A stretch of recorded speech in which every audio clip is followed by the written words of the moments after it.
Alright ladies and gentlemen, looks like we're back with some more Mega Man X action here, so I'm glad to see all you guys happy and healthy as usual as we continue on with the Mega Man X franchise here, and what better way than to talk about the sequel known as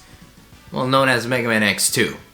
Back in 1993, Mega Man X was a massive success in the sense that not only was it a brand new Mega Man title with a darker story and more to work with thanks to the upgrade in hardware that was the SNES. Because of its additions and differences among what the original NES provided, things were already looking good in the eyes of Capcom, as thanks to the massive praise and success of Mega Man X, a sequel would be in the works and released about a year or so later, presenting the SNES with Mega Man X2, another adventure with X here, and one that was not just going through the motions like last time, but it was also adding some new additional features to boot alongside it. For all the people that are aware of the Super Nintendo's processing power back then you already have an idea where I'm getting at here in the case of Capcom, but for those that don't know, oh well, you better buckle up for this one, folks. Though released a year later from Mega Man X1, Mega Man X2 was given some new processing power thanks to a chip called the CX4 chip, something akin to the Super FX chip that was used in other Super Nintendo games, most notably Star Fox and Yoshi's Island. This meant that it allowed for pseudo 3D graphics to be made in the game's 16-bit coding,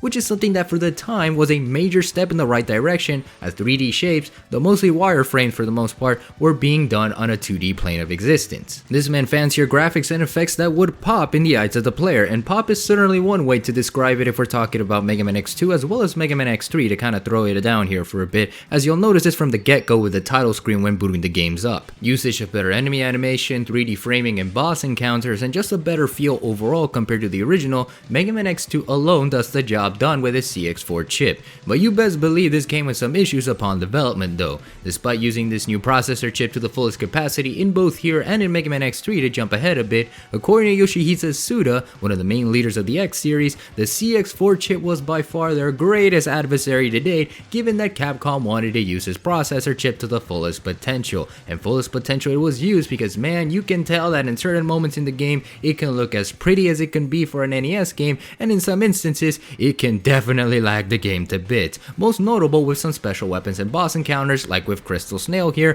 who's really living up to the animal namesake given how god-awful this lag can be. And because of this meant that placing a price on Mega Man X2 would be tremendously hefty, as compared to this and X3 to the first game, yeah, you wouldn't want to cough up that wallet and your financial statements anytime soon, ladies and gentlemen, because these guys were nearly at the 70 price range back then, and in today's ever-growing inflation, that means it's the equivalent of roughly $150 to $180 of today. So yeah, don't bother getting the original copies here on eBay, because it's just not worth it in the end. This is why I highly encourage you guys that if you really want to play the X series, then by all means just get the Legacy Collection, because you'll be doing yourself and your wallet a tremendous favor in going that route, regardless of your stance of console preservation. But enough of that economic lesson. Now, originally, I had plans to talk about both X2 and X3 together as one neat package here, but seeing that I would prefer to cut my workload this time around, I'm just gonna leave X3 as a separate video, especially since there's a lot that I feel I need to say about this game for sure, which, oh man, yeah, we'll get to it soon, I hope.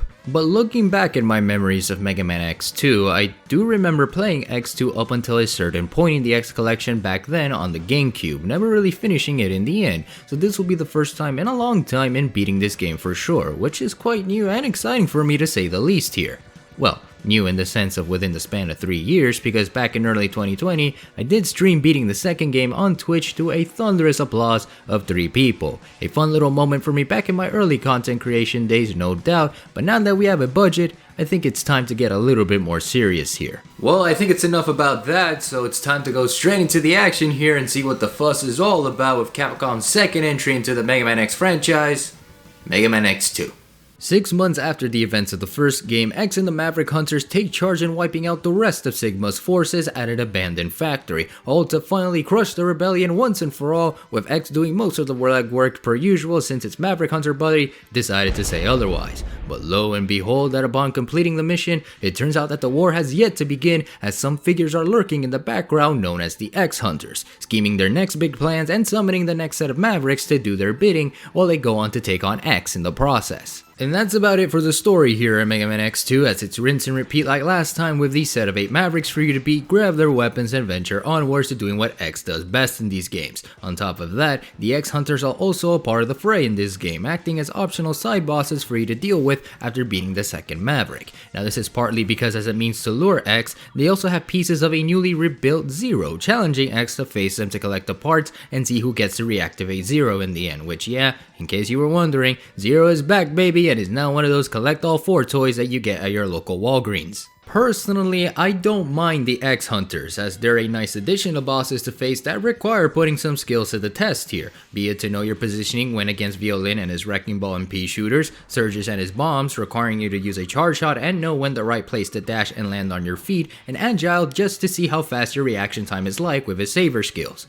But man, talk about a sidetrack in progress here, because they will land on occasion to random sections of the map, and if they don't land on the next corresponding Maverick for you to abuse their weakness to, then that means it's time to take the long route, folks, as you are entering other stages just so you can declare victory over them and assemble your friend like he's a goddamn action figure. The X Hunters can definitely piss some people off, as this requires having to deviate from the path that you set your sights on this time around, but it's also a huge payoff in the end, because by collecting the pieces and reassembling Zero, you not only get a nice reunion between the two friends, but you also get to avoid an entire boss encounter in the final stages, meaning you have less to worry about as you're working your way towards Sigma, who you guessed it, would make a return here, which won't be surprising to say the least as we move on with this franchise. This is the general plot of Mega Man X2, as it presents a continuity between the first game and the second, while also adding new story elements that would be elaborated a bit further as we progress through the X series. The most notable of this is having the assumptions that Sigma can come back because he can copy himself inside another body so long as his computer data is intact, something that, mind you, was already teased at in the ending of the first game. Here in Mega Man X2, he's back and now donning Wolverine claws to throw hands at you because he's really enjoying that Disney Plus membership and possibly is excited for that X-Men 97 reboot. Secondly, whether or not you reassemble Zero, you learn that Sigma initially wanted to rebuild him because Zero is destined to turn to the dark side, so to speak, as well as throwing a tease about his initial creator, as after the Sigma virus is defeated, Sigma proceeds to talk about how Zero's the last of a certain doctor's creation,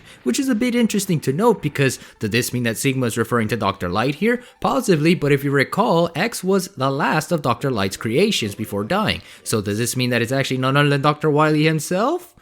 Keep that thought in mind as we continue on into the X series. Mega Man X2 feels like a sequel in story only, as it does add some elements to what the first game didn't flesh out, and it's nice to see that they're willing to branch these ideas to be further expanded upon in future titles. Clearly this was the game to say that Capcom has future plans for the series, and I humbly accept that notion as we see X and Zero staring out into the sunset for a second time, pondering about that very fate. And much like any other sequel does, X2 in this case gets through the motion of what was previously established, which by no means is a bad thing here, especially since Capcom in this case would assume by now that you've already played the first game, so you already have an idea as to what is going on here. You still run, jump, and dash your way to the finish line, now the dash mechanic being a permanent upgrade for X to use from here on out, and that is something that I find a little more enjoyment out of, and why I personally love to breeze through X2 more so than X1. Now I know that I said that I really enjoyed my time with Mega Man X1 in that video, but bear in mind that by X2, it feels a whole lot easier to get adjusted to what the X series provided for the Mega Man franchise.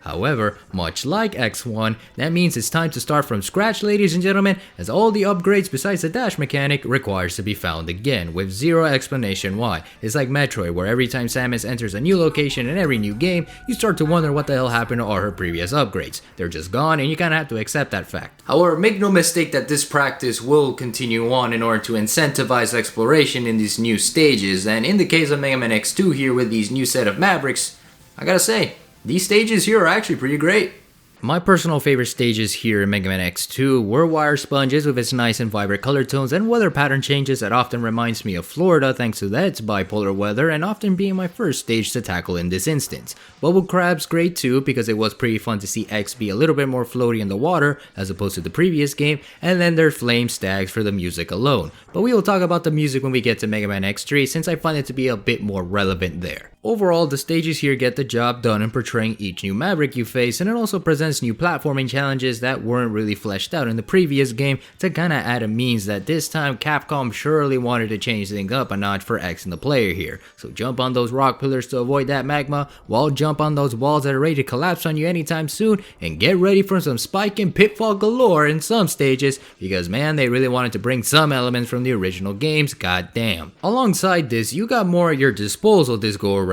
such as hover bikes in Override Ostrich's stage to breeze through it as well against enemies, and the return of the ride armors, rocking a more blue and spiky design that can now fly as a means to help with platforming, or if you're trying to get that stupid heart tank and crystal snail stage. In fact, let's get this out of the way, because heart tanks and E-tanks in this game were not only easy to find, since most of them can be just found in the beginning of the stage as long as you know where to look for it and what the right special weapon is to get him, but in some instances there were several heart tanks and one E-tank that were painfully annoying to grab. Like, no, why did they make it so that you have to jump across a large pitfall and crystal snail stage that even with the wire sponge special weapon gets way too frustrating to grab? Or why have the audacity to ruin my thumb as I try to air dodge and use Flame Stag's charge weapon to not just grab the one in Wheel Gator stage, but I also gotta do it again in Override Ostriches? Like, no, Capcom, this is just bad item placement that ends up ruining the incentive to grab these additional power-ups. As for the armor parts, they're much of the same and easier to grab, hidden in 4 stages like last time and giving X that additional boost in his stats like before, except this time, Dr. Light decided to give X some new tricks up his sleeve, be it with a new air dash with a LUP upgrade, allowing a second dash in mid-air in case you wanted to avoid enemies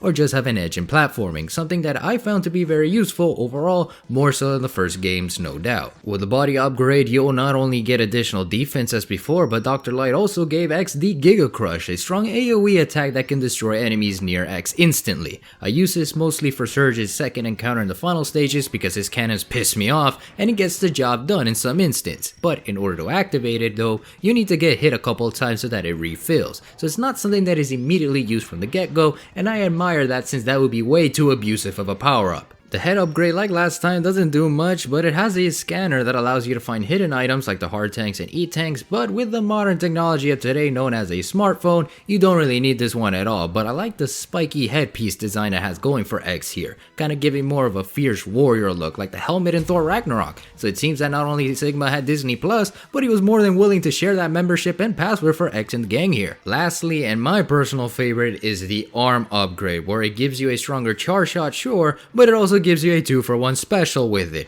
Oh yeah baby, you get 2 charge shots to use as you decimate through bosses, in case you want to spare using the special weapon against them and just want that added challenge in that instance. Which is something too, as these Mavericks are no slouches go around, having more tricks up their sleeves that even with the special weapons they're weak to, they won't go down without a fight and you don't 100% reset them, as they still will continue the pattern you disrupted them on. And in some cases, man, oh, they really give your button pressing a workout with the amount of dashing across the boss stage to wall jumping in certain moments, like in Wheel Gator and in Flame Mob stage. And some even have a second phase too, something that I don't nearly remember as much what the next game's doing. And that's pretty cool to see, because it adds some identity to these Mavericks, despite the fact that they clearly look like something out of an 80s Saturday morning cartoon show. But as for their special weapons though, well, they were used just as much as the first game, but I did find them to have a little bit more utility in some cases, more so with item collection and in the final stages as I mentioned earlier, because they really wanted to test your platforming skills. Holy hell. I mean, Wire Sponge is great for trying to get that one ledge to another in case you miss a step, or in the case of getting that hard tank like I mentioned earlier in Crystal Snails,